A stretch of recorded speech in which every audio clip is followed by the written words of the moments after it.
안녕하십니까. 원주권 뉴스입니다. 영서 지역에 폭염경보가 내려진 가운데 오늘 원주 한낮 기온이 33도를 웃돌며 무더위가 계속됐습니다.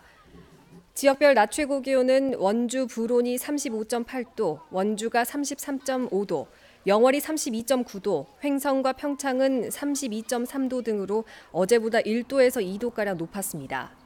오늘 밤까지 지역에 따라 산발적으로 5에서 50mm의 소나기가 오겠지만 더위를 식히기는 부족하겠습니다. 기상청은 내일까지 기온이 더 올라 더위 체감 지수가 매우 위험 수준을 보이겠다며 가급적 야외 활동을 자제할 것을 당부했습니다. 강원 디지털 헬스케어 사업이 규제 자유 특구로 지정된 지 보름이 지났지만 구체적인 사업 계획이나 범위가 정해지지 않고 있습니다. 강원도는 조만간 의사협회와 함께 원격 진료의 주체와 범위 등을 논의할 계획이지만 원격 진료에 대한 이견이 커서 이달 안에 합의안이 도출될 가능성은 높지 않은 것으로 파악하고 있습니다.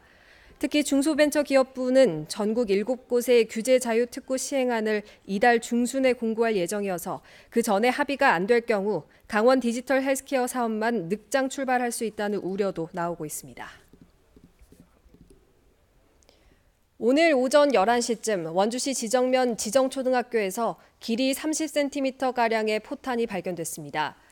포탄은 학교 외곽의 옹벽 보강 공사 중에 굴착기가 퍼올린 흙 속에서 발견됐고 경찰과 소방 인력이 통제하는 가운데 육군 폭발물 제거반이 투입돼 1시간여 만에 수거됐습니다.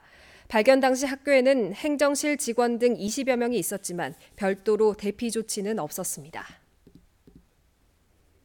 광복회 원주지회가 광복절을 앞두고 시민들에게 태극기를 배포하고 일본 아베 정권 규탄 대회를 열었습니다.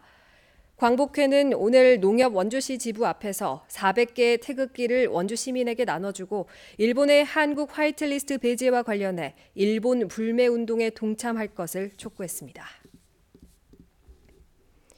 고랭지 토마토를 맛보고 즐길 수 있는 횡성 둔내 고랭지 토마토 축제가 개막해 사흘간 열립니다. 축제 기간 둔내 시가지에는 대형 토마토 풀장이 마련돼 금반지 등 경품을 찾는 보물찾기 행사가 하루 3차례 열리고 토마토 시식과 토마토 높이 쌓기, 메기 잡기 등 다양한 체험 행사가 진행됩니다.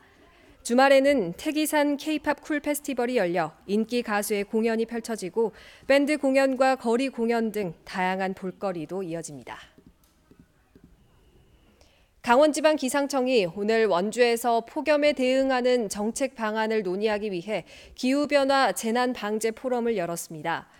각 시군 자연재난 담당 공무원과 관련 전문가, 시민사회단체 60여 명이 참석한 가운데 열리는 이번 토론회는 재난방송 사례 발표, 폭염과 건강관리, 지자체의 폭염 정책 적용 기술 사례 등 주제 발표와 패널 토론으로 진행됐습니다.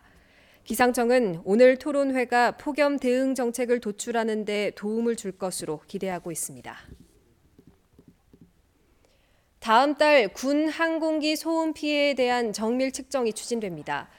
횡성군은 용역기관을 통해 다음 달 9일부터 15일까지 횡성읍 무평리와 가담리 등 횡성 지역 11곳과 둔둔초등학교 등 원주 지역 4곳 등 15개 지점에서 소음 측정을 벌일 예정입니다. 소음 측정 결과를 바탕으로 소음 등고선을 작성하는 등 실질적인 피해 범위를 확정짓고 피해 지역에 대한 지원 사업과 대책을 마련해 추진할 계획입니다. 영월군이 규산질과 석회질 등 농가에 제공되는 토양 계량제를 제때 뿌릴 수 있도록 공동 살포를 추진합니다. 이를 위해 공동 살포 대행자로 영월군 밭작물 공동 작업단을 선정하고 올해 사용되지 않은 물량을 대상으로 시범적으로 살포합니다. 또 내년부터는 희망하는 농가에서 신청을 받아 공동 살포를 추진할 예정입니다. 영월군은 그동안 토양 계량제를 무상으로 농가에 제공했지만 일손이 부족한 농가에서 살포를 기피해 문제가 발생해 왔습니다. 뉴스를 마칩니다. 고맙습니다.